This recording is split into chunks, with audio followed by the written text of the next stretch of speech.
Hey, how's everyone doing? Jumping on here this morning or this afternoon or whenever this may find you. Going to do some daily practical things. Um, and here we go. One of the things that is very important is how we define something, okay? Because how we define something will determine what we believe about that thing, okay?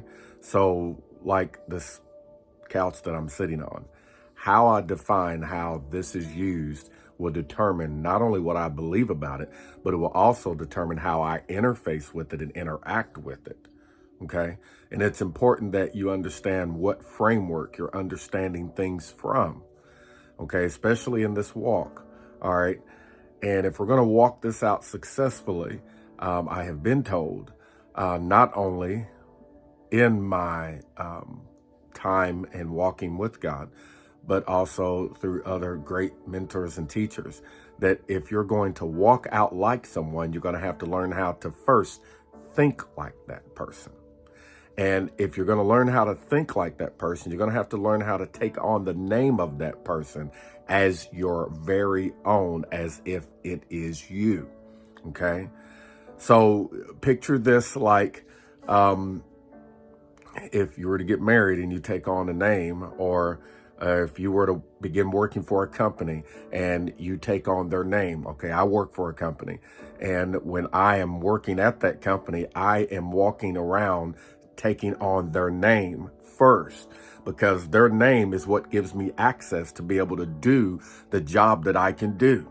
See, I can get into people's property not on my own merit and name. If I showed up in plain clothes and just on my name, no, we can't let you on our property.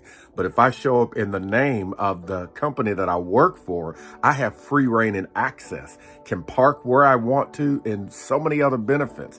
Here's the point in this. The point isn't about necessarily taking advantage of something like that, but it's just drawing a metaphor. Is what I'm drawing is about what it means in taking on that name. See, if I wasn't confident that the company I work for gave me the liberty and access to go on to properties and do what I do, then I wouldn't be able to do my job effectively. And if you're going to be effective at manifesting sonship, manifesting Christ, if you're going to be effective in loving like Christ, if you're going to be effective in walking in power like Christ, then you're going to have to live convinced as if this is your name and you take it on with all its benefits. Okay, you have to be confident that you are a sharer and in union with Christ. Okay, the confusion comes when we begin to question our union and unity with Christ. And here's the thing: the lesser is blessed by the greater. Okay, let me explain what I mean by that.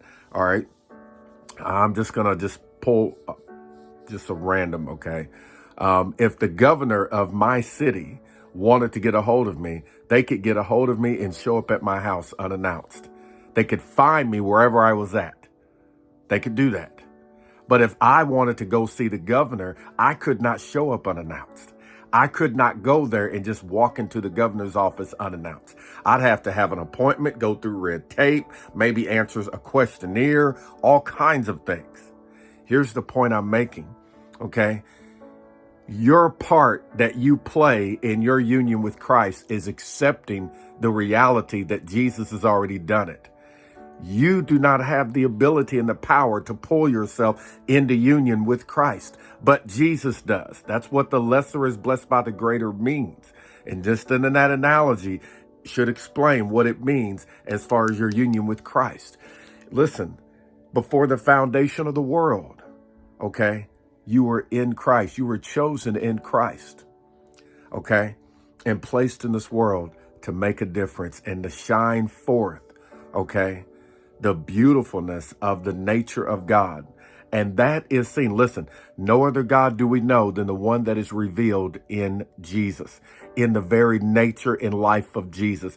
And Jesus declared, everything that I do, I only do what I see the Father doing. And Jesus always pleased the Father.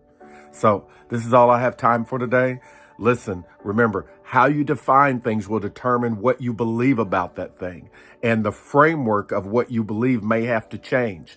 Maybe you've been taught to see God through a framework lens of condemnation and works, and there's something I have to do to trip the love wire and earn God's love. Change that framework to the framework of Jesus, okay? If you can't see it in Jesus, then it's not God. Bottom line. You have to be able to see it in Jesus, and Jesus revealed God perfectly. So have a great day, and remember, you're loved.